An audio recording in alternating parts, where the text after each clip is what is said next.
हाँ तो दोस्तों, कल मैं आप लोगों को बताया था कि मैं हिंदी बताऊंगा आज से। वो जो मैं पढ़ाऊंगा हिंदी व्याकरण वो आपको CTET, BPSC जो सुपर TET ले रही है उसके लिए, और भी अदर जो TET होती है, अदर TET जो होता है उसमें भी ये हिंदी ग्रामर बहुत सारा काम आता है। हिंदी ग्रामर आपको TET के लिए, CTET के लिए, बिहार TET, सुपर TET जो BPSC लेगी वो, और भी कई सारे अदर कंपटीशन होती है, उस सब में हिंदी, क्योंकि हमारा राज्य का राष्ट्रीय भाषा है, इसी नाते सारे एग्ज़ाम में कुछ न कुछ नंबरों का होता है। तो मैं कोशिश करूंगा कि एक ही साथ आप लोगों के सारी जो सिलेबस है, हिंदी का जो बेस है, वो बेस मैं आप लोगों का मजबूत कर दूं। तो चलिए हम शुरू करते हैं। एकदम जड़ से, जीरो लेवल से मैं आप लोगों को बताऊंगा। थोड़ा सा आप लोग भी इसको पूरा देखें। तो सबसे पहले मैं बात करता हूं भाषा का। आज मैं हिंदी का बेसिक बात बताऊंगा, फिर वहां से मैं आप लोगों को पढ़ाना शुरू करूंगा। चलिए, भाषा क्या होती है? भाषा एक कला है। भाषा वो है जिसे हम दूसरे से संप्रेषित करते हैं। धरती पर जितने भी जीव जंतुएं हैं उन सब का अपना अपना एक भाषा है। वो एक दूसरे से इंटरेक्ट करते हैं, एक दूसरे से बातचीत करते हैं। धरती पर जो भी जीव जंतु है वो सब एक दूसरे से बातचीत करता है, और बातचीत करने के लिए संप्रेषण का एक माध्यम होना चाहिए, जिसको हम लोग क्या कहते हैं? भाषा। तो भाषा क्या हो गया? संप्रेषण का माध्यम हो गया। भाषा क्या हो गया? संप्रेषण का माध्यम हो गया। भाषा संप्रेषण का माध्यम है। भाषा क्या है? संप्रेषण का माध्यम है, जिसके द्वारा मनुष्य अपने भावों, मनोभावों, विचारों को एक दूसरे से शेयर करते हैं। जैसे मेरा जो विचार है मैं आप लोगों को शेयर कर रहा हूँ। कैसे? तो अभी वीडियो के माध्यम से शेयर कर रहा हूँ, और आप लोग इनको सुन पाते हैं। आप लोग जो सुनते हैं तभी हमारे बातों को समझते हैं। इसी को हम लोग क्या कहते हैं? संप्रेषण का माध्यम कहते हैं, जिस माध्यम से मैं आप लोगों को अभी बता रहा हूँ। तो भाषा संप्रेषण का माध्यम है। हर एक जीव जंतु का अपना अपना भाषा है, सभी लोगों का अपना अपना भाषा है। अगर हम भाषा का क्लासिफिकेशन करें, तो भाषा का अगर हम क्लासिफिकेशन करते हैं तो भाषा 3 तरह का होता है। एक होता है मौखिक भाषा, मौखिक भाषा। एक होता है लिखित भाषा, लिखित भाषा। और एक होता है सांकेतिक भाषा, सांकेतिक भाषा। तो चलिए हम बात करते हैं। भाषा 3 तरह का होता है। एक होता है लिखित भाषा, दूसरा मौखिक भाषा, और तीसरा सांकेतिक भाषा। तो मौखिक भाषा, जब हम अपने मनोभावों, अपने विचारों को क्या करते हैं? बोल के दूसरे के पास पहुंचाते हैं। जैसे मैं अपने विचार को बोल के आप लोगों के पास पहुंचा रहा हूं, तो इसको मैं क्या कहता हूं? मौखिक भाषा। इसको मैं क्या कहता हूं? मौखिक भाषा। या इसको क्या कहा जाता है? मौखिक भाषा। वैसा माध्यम जिसके माध्यम से हम अपने विचारों को, अपने मनोभावों को बोल कर दूसरे के पास पहुंचाते हैं, उसको क्या कहते हैं? मौखिक भाषा। जब वही चीज़ हम लिख के किसी के पास पहुंचाते हैं, जैसे मैं नोट्स लिख के आप लोगों को दे दूं, वो क्या हो गया? लिखित भाषा। आप कोई चीज़ पढ़ते हैं, अभी जो मैं पढ़ा रहा हूँ वो आप लोग उसको लिखते हैं। तो मेरे विचारों को जो लिखते हैं, फिर आप उसको पढ़ते हैं, किसी दूसरे को देते हैं, तो आप जो अपना विचार आदान प्रदान कर रहे हैं उसको क्या कहते हैं हम लोग? लिखित भाषा। और तीसरा होता है सांकेतिक भाषा। जो मूक लोग हैं, जो नहीं बोल पाते हैं, जो दिव्यांग हैं, वो क्या करते हैं? संकेत में अपनी भाषा दूसरे के पास पहुँचाते हैं। या हम ही लोग कभी किसी विपरीत परिस्थिति में रहते हैं तो हम लोग क्या करते हैं? बोल नहीं पाए अगर, तो मैं संकेत कर, जैसे मैंने मान लीजिए मैं ऐसे किया, इसका मतलब क्या? मुझे प्यास लगी है। मैं अगर ऐसे कर रहा हूँ, मतलब क्या? मुझे भूख लगी है। तो मैं अपने विचारों, भावों को क्या करता हूँ? संकेत के माध्यम से भी दूसरों के पास पहुँचा सकता हूँ। तो उसको क्या कहते हैं हम लोग? सांकेतिक भाषा। तो चलिए, भाषा 3 तरह का हो गया: मौखिक भाषा, लिखित भाषा और सांकेतिक भाषा। मौखिक भाषा वो हुआ जिसको हम बोल के, मुंह से बोल के अपने विचार को पहुंचाते हैं, तो क्या हो गया? मौखिक भाषा। जब हम किसी को लिख के पहुंचाते हैं तो हो गया लिखित भाषा। जब मैं संकेत करके बताता हूं तो उसको क्या कहते हैं? सांकेतिक भाषा। तो अगर हम मौखिक भाषा का बात करें तो उसमें क्या क्या आ जाएगा? उसमें आ जाएगा फिल्म, जो गाना हम लोग सुनते हैं सो। अगर गाना का ही बात करें तो अलग अलग गायकों का अपना अपना गाना है, उसके हिसाब से हम अपने माइंड के हिसाब से उनको चूज करते हैं। अगर आप उदास हैं तो अरिजीत सिंह सुनिएगा, अगर आप एकदम पुराने ख्यालात के हैं तो महेंद्र कपूर सुनिएगा, मोहम्मद रफ़ी को सुनिएगा। अगर आप सो रहे हैं तो लता दीदी को सुनिएगा। उसी हिसाब से हम लोग अपने मनोभाव के हिसाब से उसको चुनते हैं। अगर आप बहुत ज़्यादा खुश हैं तब हनी सिंह को सुन लीजिए। तो चलिए वही बात है। तो उसमें क्या करता है, गायक अपने विचार को दूसरे तक कैसे पहुंचाता है, बोल के। तो उसमें आ जाता है फिल्म, नाटक, संवाद। नेताजी के पास जाइए, नेताजी कैसे अपने विचार को हम लोग के पास पहुंचाते हैं, भाषण के थ्रू। चलिए अब आगे बढ़ते हैं। अब है लिखित भाषा। तो लिखित भाषा में आता है बाबू पत्र लेखन। पुराने समय में लोग क्या करते थे, पत्र लिखते थे। पुराने समय में लोग क्या करते थे, जैसे जब मोबाइल नहीं था, संचार का माध्यम नहीं था, टेलीफोन नहीं था, तो लोग एक दूसरे को पत्र लिखा करते थे।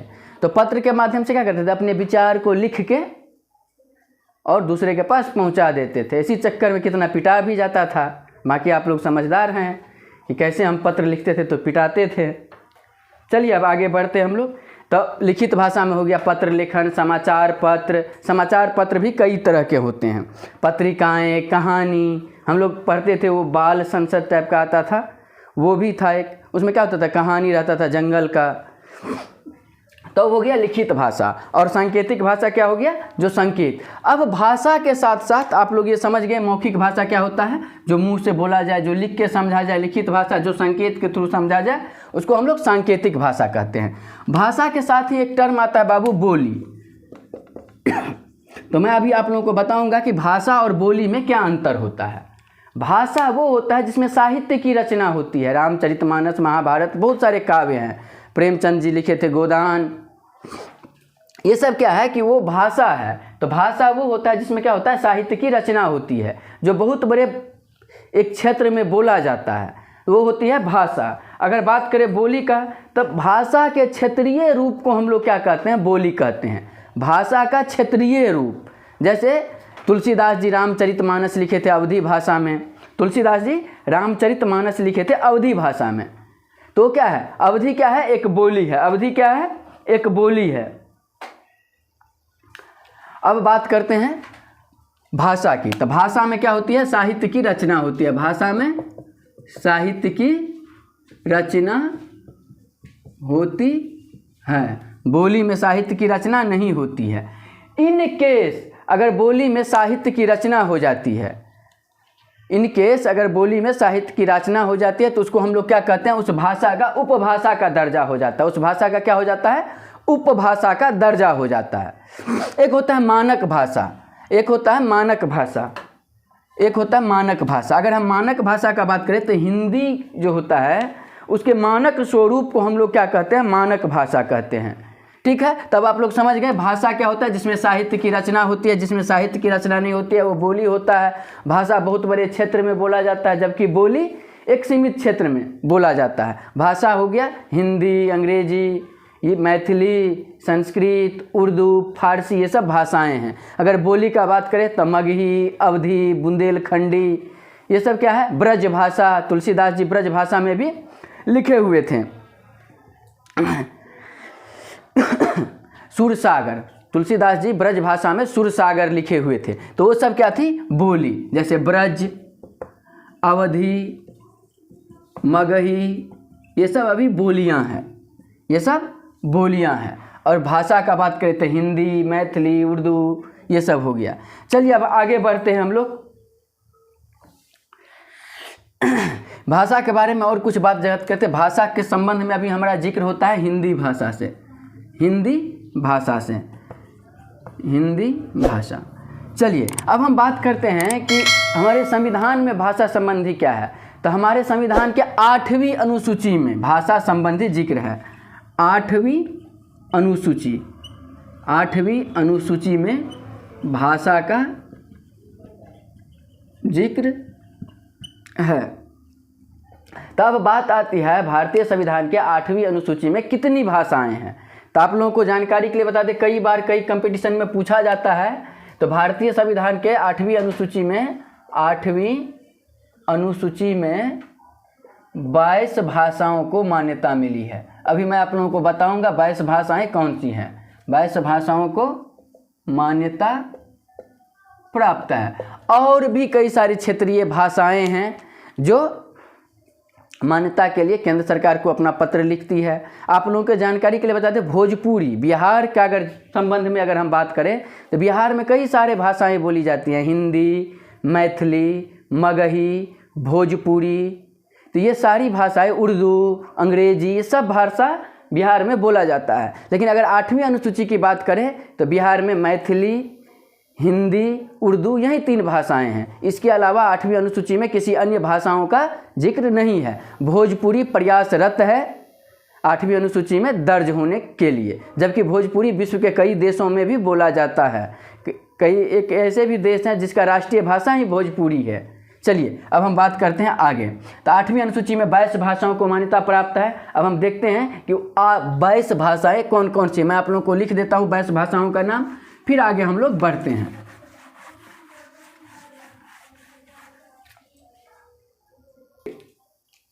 हाँ, तो भारतीय संविधान की जो 22 भाषाएं हैं उन 22 भाषाओं का हम जिक्र करते हैं। तो सबसे पहले हम अपनी प्राचीन भाषा का बात करते हैं, संस्कृत। भारतीय संविधान में जो 22 भाषाएं 8वीं अनुसूची में दर्ज है, 22 भाषाएं 8वीं अनुसूची में जो दर्ज हैं, संस्कृत, हिंदी, असमिया, उड़िया, कश्मीरी, गुजराती, कन्नड़, कोंकणी, डोगरी, तमिल, तेलुगु, मलयालम, मराठी, मणिपुरी, बोरो, बांग्ला, नेपाली, पंजाबी, संथाली, मैथिली, उर्दू और सिंधी। तो बात करते हैं हम 22 भाषाओं का। तो उस 22 भाषाओं में दोस्तों क्या क्या है?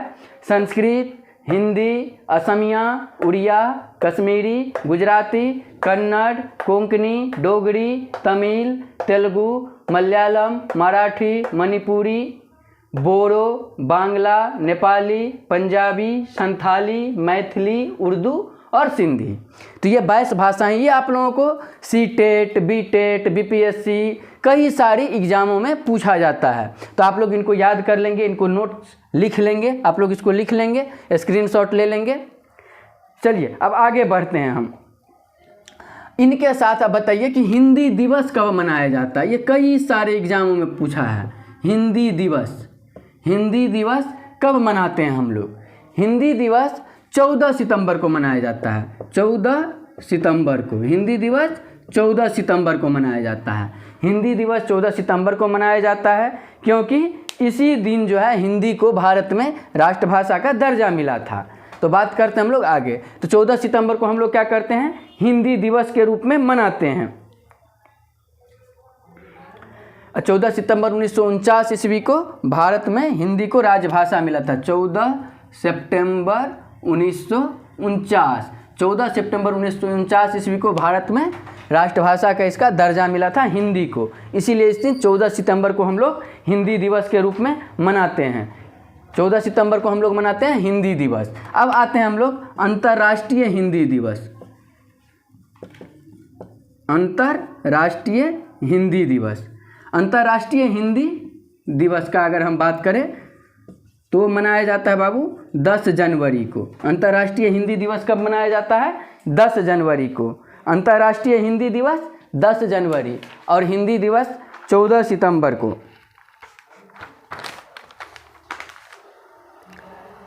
अब तीसरा है अंतर्राष्ट्रीय मातृभाषा दिवस। अंतर्राष्ट्रीय मातृभाषा दिवस, ये सारे क्वेश्चन कई सारे एग्जाम में पूछे जाते हैं। आप लोग इसको लिख लेंगे। हिंदी दिवस, ये हो गया हिंदी दिवस, ये हो गया अंतर्राष्ट्रीय हिंदी दिवस। अब हम बात करते हैं मातृभाषा दिवस। आप लोग दिमाग लगाएं, मातृभाषा दिवस हम लोग कब मनाते हैं? मातृभाषा दिवस, मातृभाषा दिवस हम लोग मनाते हैं 21। अब आप लोग कैसे क्या होगा? फरवरी, मार्च, अप्रैल क्या होगा?